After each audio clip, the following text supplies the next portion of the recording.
तो कहानी की शुरुआत 1944 के समय के फिनलैंड को दिखाते हुए होती है, जहां हमें बताया जाता है कि दूसरा वर्ल्ड वॉर खत्म हो रहा है और सभी सैनिक अपने अपने देश वापस जा रहे हैं। इसलिए नाजी सेना को भी फिनलैंड छोड़ने का आदेश दिया जाता है, पर नाजीज फिनलैंड छोड़ने से पहले अपने रास्ते में आने वाली सभी सड़कों, पुलों और कस्बों को खत्म करने लगते हैं। खैर, तभी हम फिनलैंड के जंगलों में कॉर्पी नाम के फिनिश कमांडो को देखते हैं, जो कि अपनी जॉब छोड़कर शांति की जिंदगी जीना चाहता था। इसलिए वॉर खत्म होने के बाद कॉर्पी अपने वफादार कुत्ते और एक घोड़े के साथ जंगल में रहने लगता है। फिर एक दिन कॉर्पी को एक नदी में सोने के कुछ टुकड़े दिखाई देते हैं, जिससे उसे लगता है कि जरूर नदी के आसपास सोने की कोई खदान है। इसलिए वो उस खदान की तलाश करने के लिए हर दिन उस नदी के पास जाने लगता है और सभी फाइटर प्लेन्स को नजरअंदाज करते हुए उस नदी के आसपास गड्ढे खोदना शुरू करता है। इसी तरह कई दिनों तक गड्ढे खोदने के बाद उसे एक गड्ढे में बहुत सारा सोना मिल जाता है, जिसे देखकर वो खुशी से रोने लगता है, क्योंकि इस सोने से उसकी जिंदगी बदलने वाली थी। खैर, कॉर्पी उस सोने को उठाकर अपने टेंट में छुपा देता है, जहाँ वो पूरी रात जागकर उस सोने की हिफाजत करता है, क्योंकि उसे डर था कि कोई उसके सोने को चुरा न ले।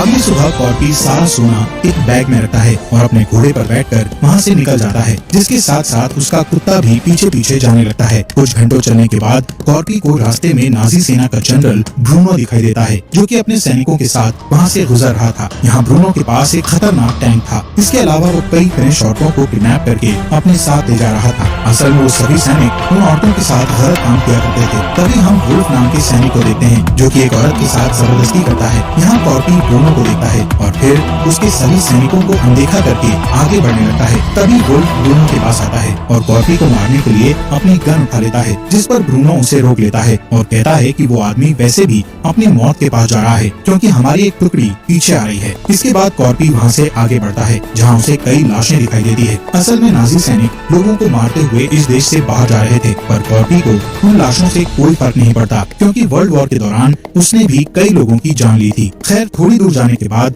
कॉर्पी को एक ट्रक दिखाई देता है, जिसमें 4 नाजी सैनिक होते हैं। वो सैनिक कॉर्पी को घोड़े से उतरने को कहते हैं और फिर उसका बैग चेक करते हैं, जिसमें उन्हें कॉर्पी का सोना दिख जाता है। इसलिए वो सोने को अपने पास रखने का सोचते हैं। तब कॉर्पी समझ जाता है कि वो लोग उसका सोना लूटकर उसे मार डालेंगे। इसलिए वो सबसे पहले अपने कुत्ते से भागने को कहता है, जिसे भागता हुआ देख एक सैनिक उस कुत्ते को शूट करने लगता है, पर कुत्ते को एक भी गोली नहीं लगती है और वो वहाँ से भाग जाता है। इसके बाद एक सैनिक कॉर्पी को बूढ़ा बोलते हुए उसे गोली मारने की कोशिश करता है, लेकिन तभी कॉर्पी अपना चाकू निकालकर उसके सिर पर मार देता है, जिससे उस सैनिक की वहीं पर मौत हो जाती है। तब दूसरे सैनिक बदला लेने के लिए उसके साथ लड़ने की कोशिश करते हैं, लेकिन कॉर्पी तेजी से आगे बढ़ता है और अपने चाकू से उन्हें मारने लगता है। साथ ही वो एक सैनिक की बॉडी को ढाल बनाकर गोलियों से बचने लगता है, जिसके बाद वो एक सैनिक को हेलमेट से पीट कर मार डालता है। तभी बचा हुआ सैनिक उसे पीछे से पकड़ने की कोशिश करता है, जिससे कॉर्पी उसका हाथ मोड़ देता है और उसे अपनी गन से शूट करके मार डालता है। इधर ब्रूनो और उसके सैनिकों को जब गोलियों की आवाज सुनाई देती है, तब वो चेक करने के लिए वापस पीछे आने लगते हैं, लेकिन तब तक कॉर्पी वहाँ से चला जाता है।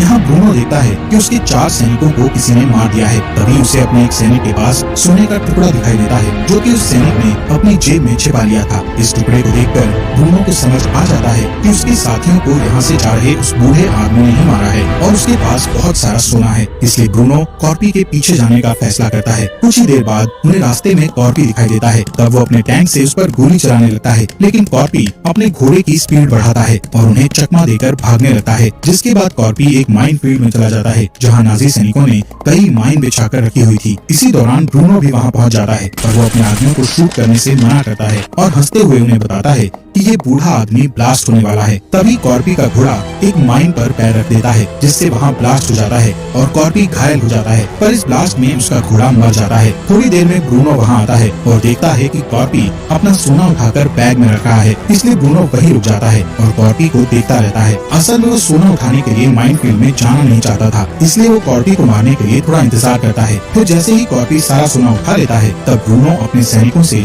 कॉर्पी को मारने का आदेश देता है, लेकिन कॉर्पी पहले से ही तैयार था। इसलिए वो सोने के साथ एक पत्थर उठा लेता है और एक माइन पर फेंककर ब्लास्ट कर देता है, जिससे वहाँ काफी ज्यादा धुआं फैल जाता है और कॉर्पी धुएं की मदद से छिप जाता है। जिसके बाद नाजी सैनिक उसे मारने के लिए धुएं में गोलियां चलाने लगते हैं, लेकिन कॉर्पी एक ढाल का उपयोग करके उन गोलियों से बच जाता है। कुछ देर बाद ब्रूनो अपने एक सैनिक को कॉर्पी को चेक करने के लिए भेजता है। तब वो सैनिक गलती से एक माइन से टकरा जाता है जिससे उसकी मौत हो जाती है। ये देखकर ब्रूनो अपने 2 और सैनिकों को वहाँ भेजता है, पर वो दोनों भी माइन पर कदम रखने के कारण मारे जाते हैं। फिर जब वहाँ का धुआं साफ होता है तो उन्हें पता चलता है कि कॉर्पी वहाँ से भाग चुका है। ये देखकर ब्रूनो को बहुत गुस्सा आता है, इसलिए वो 2 फिनिश औरतों को ढाल बनाकर माइन फील्ड से गुजरने का फैसला करता है। इसलिए वुल्फ सबसे डरी हुई औरतों को पकड़ कर ले आता है और उन्हें टैंक के सामने चलने का कहता है। इस बीच ब्रूनो उस जगह की जांच करता है जहां उसे कॉर्पी के कुत्ते का टैग मिलता है। थोड़ी देर के बाद वो सभी माइन फील्ड से गुजरने लगते हैं, जिस दौरान ब्रूनो कॉर्पी के बारे में जानकारी मांगने के लिए टैंक में रखे रेडियो का यूज करता है। तब उनके हेड ऑफिसर उन्हें बताते हैं कि उस बूढ़े आदमी का नाम कॉर्पी है और तुम्हें उसका पीछा करना बंद करना होगा। इसके अलावा हेड कहता है कि तुम भाग्यशाली हो जो कॉर्पी से मिलने के बाद भी जिंदा हो, क्योंकि कॉर्पी वर्ल्ड वॉर का सबसे खतरनाक कमांडो था।